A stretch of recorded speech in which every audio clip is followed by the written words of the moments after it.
So when I hear about a 65-year-old woman getting beat in New York City and no one offering to help, or a grandmother in San Francisco beating away her assailant at a stick and turning away $1 million in a GoFundMe saying this issue is bigger than hers, I don't think of this stuff in terms of me. I can take it. I've heard it all.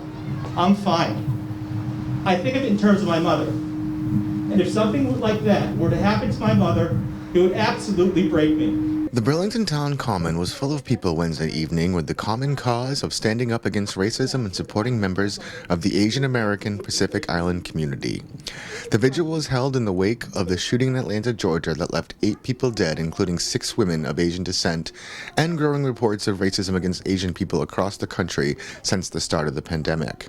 It was organized by the group Burlington Equity Coalition, Burlington Against Racism, and the Burlington Interfaith Clergy, who said gathering to support those suffering and face down hate is the duty of everyone. I think it's a really good point of healing.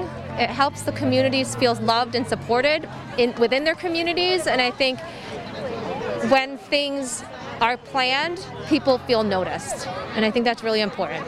Our community has stood together on many occasions for many reasons, and this is yet another example of hate which is pervasive in our society.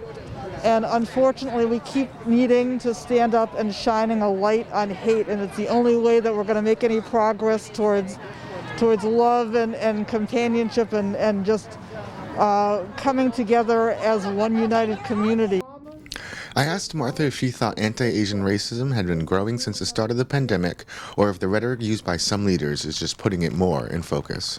You know, it's interesting because even in some of the, Asian communities I'm within, that debate still goes on. And I think it's a little bit of both. It's that, yes, there's more attention getting paid to these incidents, and there are more of the incidents happening. There's been lots of my friends that have experienced racism recently that haven't experienced it for years. Organizers said that when racism happens, it is up to everyone to fight against it. I think, as I mentioned, in my speech, it's very easy to turn a blind eye to everything that's happening around you. And I think what each one of us did, a call of action to, is that you should not stay silent, and that you should make sure that you speak up with people around you, and when others are suffering and when others are struggling around you. Finally, those who helped put on the vigil were happy with the turnout. I think I'll totally consider this event successful.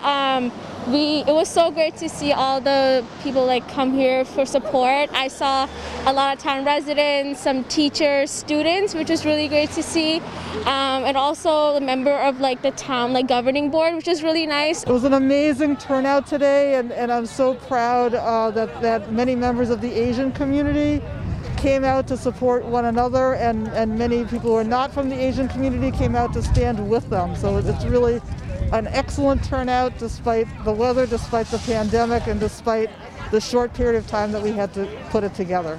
I thought the speakers were so good. The speeches were really, you could tell there's a lot of thought put into the speeches. People were invested heavily in sharing their stories, and I think it was great that so many people came to listen. It makes me feel good about being in Burlington. I end my speech with a quote from the great Albert Einstein.